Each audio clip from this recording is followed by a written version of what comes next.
We are almost 24 hours away from, in my opinion, the biggest and most important Chelsea Football Club match this season at least. Because not only is this a cup final where we have the chance to win a prestigious trophy, a big trophy, an important trophy, this is more than just the material possession of winning a trophy for me.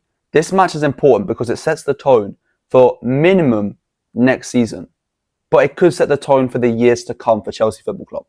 This could be the start of a new dawn for Chelsea because it will give us an indication of how these boys who are the next generation of the club, the Enzo Fernandez, the Caicedos, the Cole Palmers, the João Pedros, the Colwills, need I go on? This is going to prove whether these guys are really up for it or not. Are they up for it against the PSGs? Are they up for it against the Real Madrids, against the Bayern Munichs, against the European powerhouses which will be playing in the Champions League next season and hopefully in the years to come? Are they up for it against them? Because we know they're up for it against Djurgården. We know they're up for it against Legia Warsaw, against Copenhagen, against Real Betis. But that's not what I'm interested in. That's never what we've been interested in. You know, we were forced to have to play them. We were forced to have to deal with them. Chelsea Football Club is not a club that should be dealing with Real Betis. I'm sorry, it's just not. No disrespect to Real Betis, we're just not. And this game is going to show me and Chelsea fans around the world and football fans around the world that Chelsea are ready. That these players that I mentioned are ready. That they're tired of being written off as big money moves who never actually bring anything to the club or to football. It's going to finally silence all the doubters, all the critics, all the haters of these players who have been playing very, very good football, some of them individually, for the past few seasons now, at least last season for most of them, and have just been written off as flops because we haven't been in the Champions League. Next season we'll be in the Champions League and obviously we'll see how that goes. But this is the teaser. This is the trailer. People aren't even giving us credit for reaching the final because we didn't play a European side, except for Benfica. That to me is ridiculous because we played the teams who beat the European sides. But classically, as usual, we're going to have to prove ourselves against a big European side. So this game for me is not really about win or lose. It's about compete or not. Because we know what PSG are. We know what they've done to some of the biggest clubs in the world.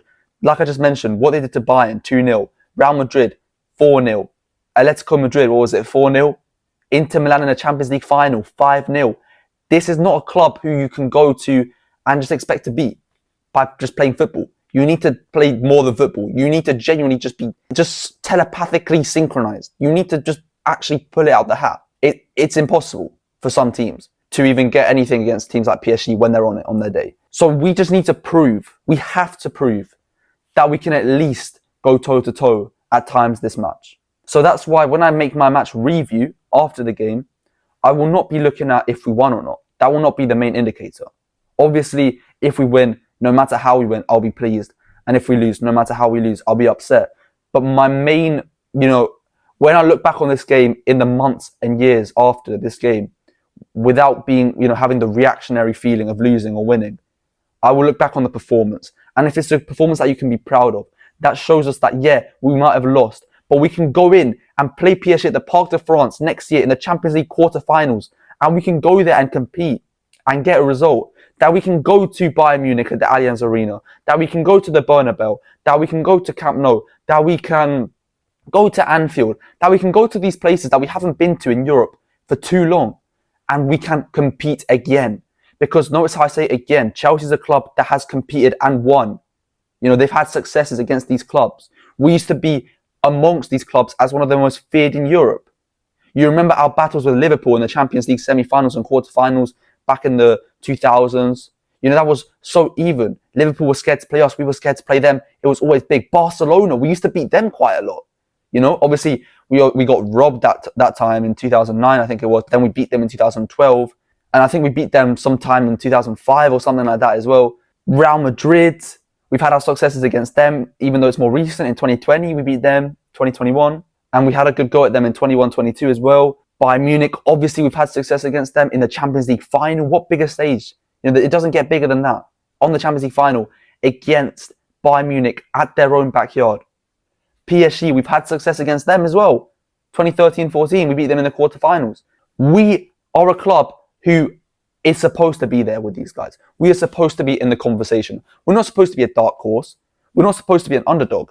We've put ourselves in a position where we are seen as an underdog, and I'm fine with that. I agree that we are underdogs, but I'm saying that this game will dictate whether we will stay as underdogs next season and for the seasons after that potentially, or if we'll finally be respected and seen as a big club again, who big European sides are scared to play against. So, all that waffle to the side, let's go straight into the starting 11 that I think Maresca should start on Sunday and why I've gone with my picks. Okay, so in goal, I mean, we're going to have to go Robert Sanchez, aren't we? I mean, a lot of people obviously don't like him. A lot of people want us to replace him this summer. In fact, let me go through the whole squad and then I'll explain why I'm picking these players. And I'll just mention a bit about them, or if I want to say anything, I'll say it after the lineup. But let's just get it done. First, obviously, I've gone with the 4-2-3-1 formation. Oh, not cucumber, mate. That's a vegetable. Cucurella, obviously, left back. We don't need to really touch on him much. Colwell's going to go into left centre back. He was suspended for the semi-final, but now he's back. I'm going to go with Chalobah as my right centre back. Although I thought Tosin was very impressive in the semi-final. Of course, we're going to go Reece James at that right back position. Two midfielders. Is there really any doubt? We're going to go with Enzo Fernandez and Caicedo. The only other player it would have been Lavia, who seems as though he's injured again, which really, it sucks because he would have been really solid to even have him coming off the bench. But he's injured. What can you do? And here I'm going to go Palmer in the 10. I'm not going to play him out wide, I don't think. I'm good on that. Now, on the left, we're going to go with Pedro Neto. Standard. He's been our best player this tournament. And on the right, I'm going to go with João Pedro.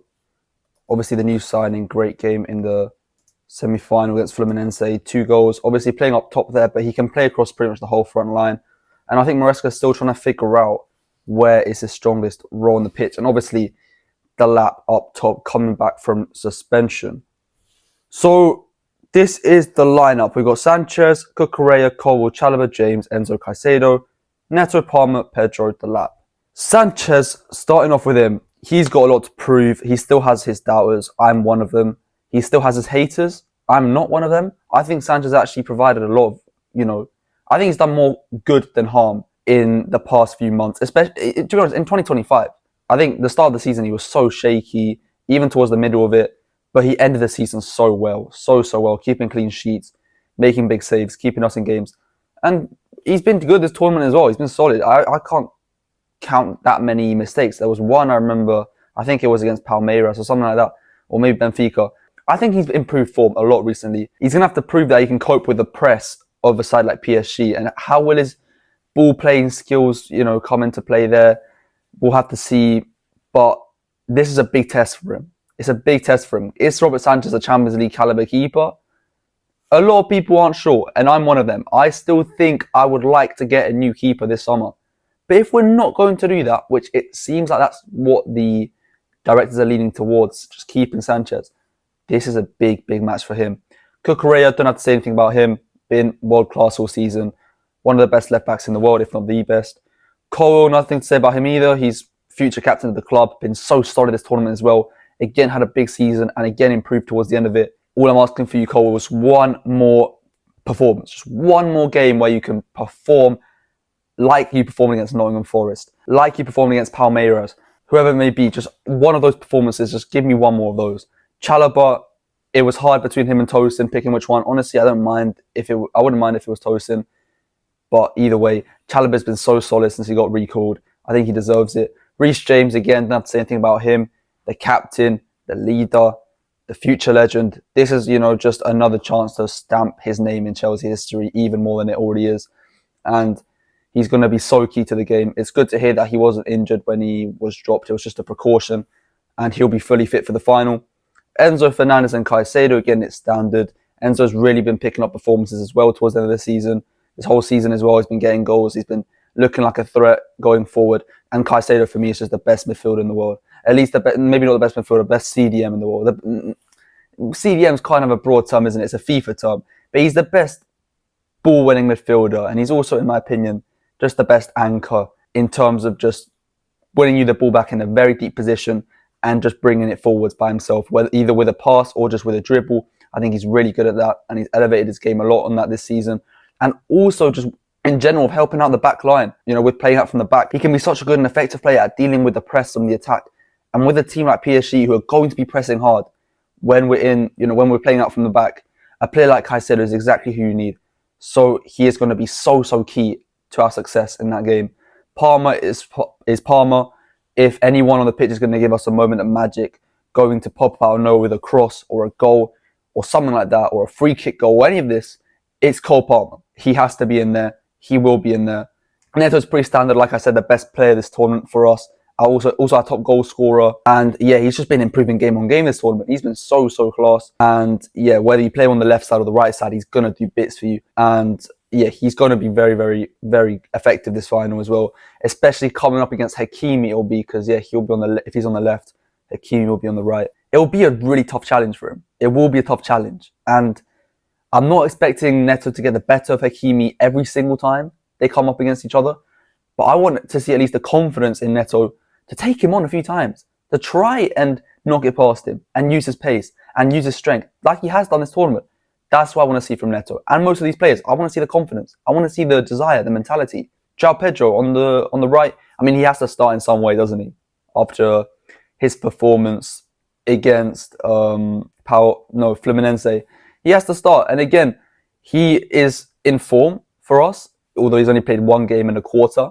But also he's going to want to prove it on a big stage. He's going to want to cement his place in the Chelsea starting lineup for next season. He's going to want to stake his claim to Maresca and the fans. And, I think what better place to do it in than a cup final against PSG. João Pedro for me has to be in there. And then Liam Delap, come back from suspension. This is actually a bit of a tricky decision for me to make though. Because obviously Delap has, not had the best starts to Chelsea career. I mean, he's only played, 3 games, 4 games maybe. And, I mean, at times he's looked good and dangerous, and we've seen what he can do. But at times it looks like he just can't really get involved, or it's tough for him to get involved because he just relies on the ball getting played to him and having space around him and being able to run at a defender. If he's getting bombarded at different angles and he's having to track back or play deep to receive the ball, I don't think he can do that as effectively as a João Pedro.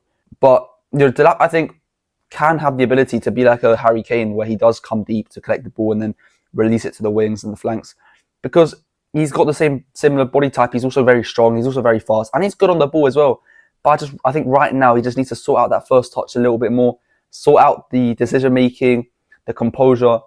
So this is why I'm a bit torn on whether we should play Delap up top or we should put him on the bench, play João Pedro up top, and then maybe put Nkunku on the wing. Obviously, we don't have Madueke anymore, so maybe Nkunku on the wing, João Pedro up top. But what I think we could do is, when obviously we attack, I think João Pedro can shift in here, and then we can play a front two, where Palmer sort of roams about the midfield, but then can sort of take up this space here. Enzo will obviously start coming forward. You'll obviously get Reece James inverting. Obviously, Cucurella will come in as well. Caicedo will come up, or even cover for them as a back three. It's just, listen, the Maresca tactics, it's complicated, but I think if he was to play João Pedro and Delap, if he was to start them both, I think what we will see is a shift into a front two when in attack. I think João Pedro will sort of just be covering the wing in transition and off the ball. But yeah, I feel like this might be a shape that we play off the ball, where Enzo is playing more almost a 10, and you've got obviously box crashing as well, and you've got Caicedo trying to cover for the fullbacks who are obviously inverting and pushing up, like Reece James and Cucurella playing here. And then obviously they play a very narrow midfield and defence. And then Robert Sanchez obviously comes up to support the back line if they need it. And yeah, this is what I think the strongest lineup will be. And yeah, my only issue with the Delap with starting Delap and João Pedro is they haven't started a game together yet. They're both new to the club. I think it also is a big risk for Maresca to throw them into a cup final against PSG and not know the best roles for them, not know where they flourish, where you can play them both and they can both be effective together. So what could be interesting to see is maybe he starts João Pedro up top. Like I said, he moves Delap to the bench, and then instead of having Delap, maybe he starts a Christopher Nkunku, who also has a lot to prove. And then again, Nkunku can also do sort of what João Pedro does, where João Pedro maybe this time instead is the striker, and Nkunku off the ball and in transition is playing more on the wing. Or even Nkunku could play in the 10 role instead of Cole Palmer, and Cole Palmer can be the winger. And then Cole Palmer can be the one who transitions into the forward role. There's a lot of options for Maresca here, and whichever one he takes, I trust him to make the best one. Obviously, I'm not an expert. This is just my personal sort of opinion or the options, and I'm assessing them. But then again, Maresca's the guy who sees these guys in training every day. He's the guy who watches them, obviously, close up every game. So I trust him complete to make the best decision with the lineup. But I think if our lineup looks something like this, I think we have a good chance to at least compete. Because that's, again, like I said, that's all I want. I just want us to compete. But if we want to win, our best chances, I think, are with a lineup like this. I do think playing Delap is a little risky.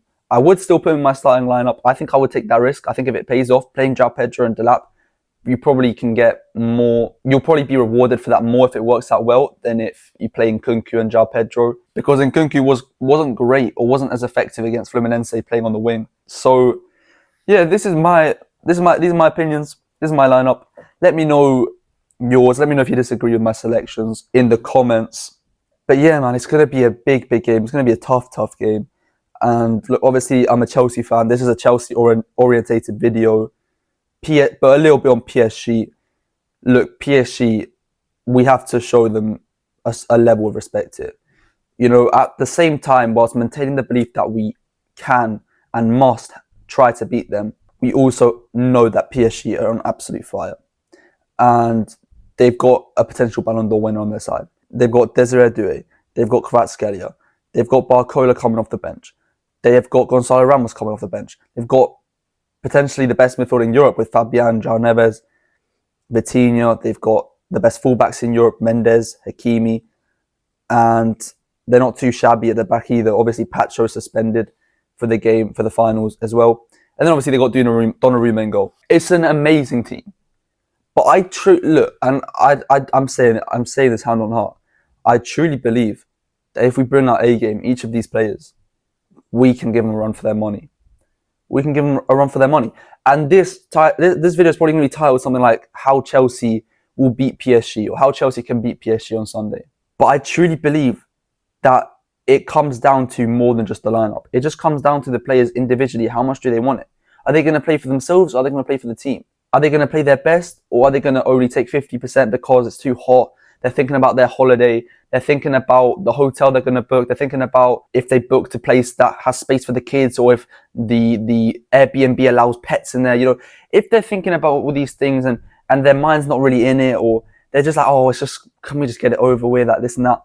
We're going to lose. We're going to get slapped. We're going to get smashed. Because I'm being honest, I think PSG could honestly come to us with that mentality and still win. They could come to us with the mentality of, yeah, let's just get this tournament over with. Let's win this tournament now. Complete the quintuple or the sextuple, whatever they're on now, and yeah, they could take care of business. I think the only way we can stop them is if we completely switch that mentality and are like, yes, it's only one more game, so let's take advantage of that. This is a 1 in 4 year experience, which you're not guaranteed to qualify for every 4 years. Let's write our names in the history books. Let's be the first ever FIFA Club World Cup winners. I know it's not the first ever FIFA Club World Cup winners, but you know what I mean. Let's write our names in Chelsea history. These lot will be forever immortalized in Chelsea history if they manage to beat PSG tomorrow. They will. And they have to ask themselves, how badly do they want that? How badly do they want that? For themselves and for the club. And if they think about that and the answer to that question in their heads is, I do want it. The holiday can wait. My family can wait. My Airbnb booking can wait.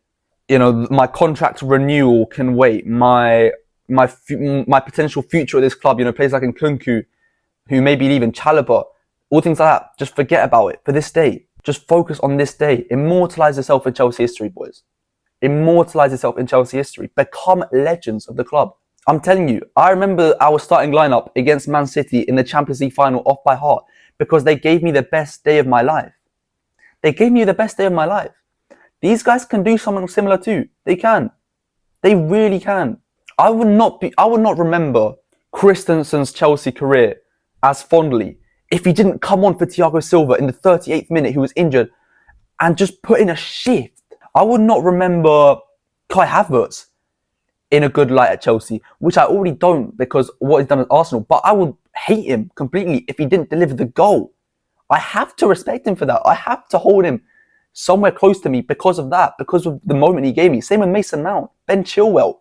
The reason why we all love Reece James so much is also because he stayed this whole time, but it's because he was one of those as well. He embodies what is to be Chelsea.